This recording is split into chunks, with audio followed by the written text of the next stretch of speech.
What's up guys? Today we're going to check out The Crow on 4K Blu-ray. I'm not here to talk about how good or bad the movie is, I'm just going to share some of my thoughts on the audio and video quality. Now let's go over a few tech specs. The movie was shot on film. It's got a 4K DI. It's rated R.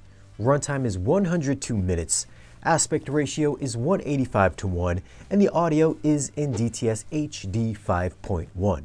Before we talk about the audio, if you want to know what kind of gear that I use for this review, you can find a list down below in this video's description. That way you don't have to ask me every time in the comments, Shane, what kind of TV or projector are you using?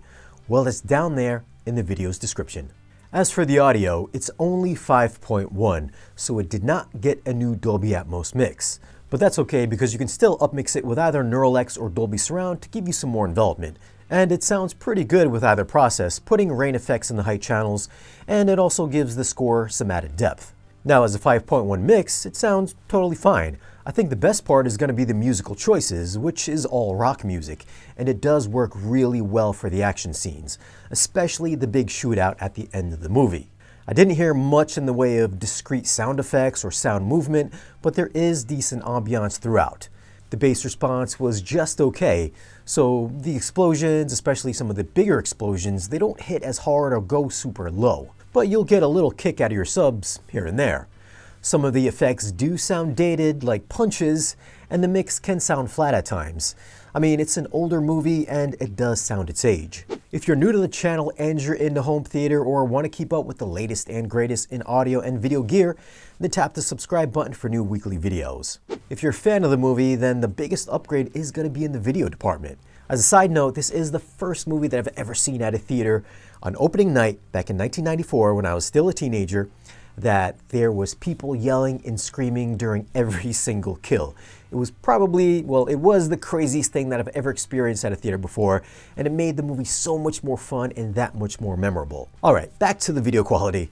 I only remember seeing this about 100 times on VHS when it first came out. So in that respect, this is a major upgrade in the video quality. This was also the first Laserdisc that I ever owned, despite not even owning a Laserdisc player. Keep in mind that this was shot on film, so there is a very heavy layer of grain throughout the entire movie. So if you are a grain hater, you're probably not going to like the way this movie looks. I don't think the grain is as heavy as the digital grain that they used in the Creator, but it is noticeable. Some scenes are heavier on the grain, while others are really light.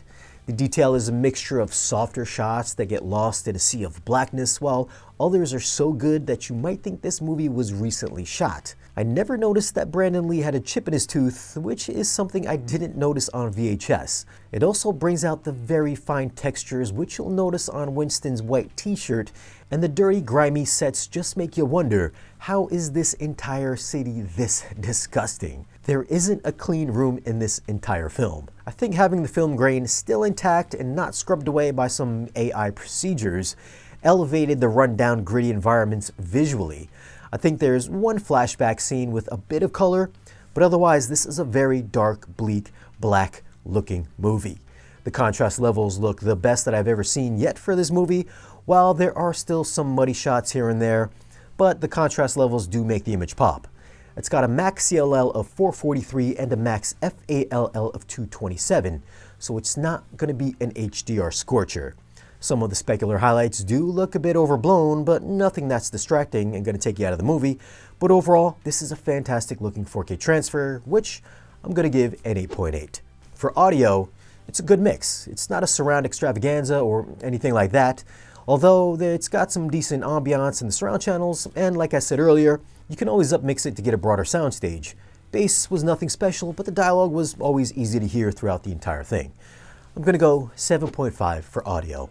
Well, those are my thoughts on The Crow on 4K Blu-ray. Do you agree with my assessment of the 4K transfer and the audio, or do you think that I am totally off base? Leave your comments down below and let me know. Now, if you do want to pick up this movie, I'll leave some links for it down below in this video's description.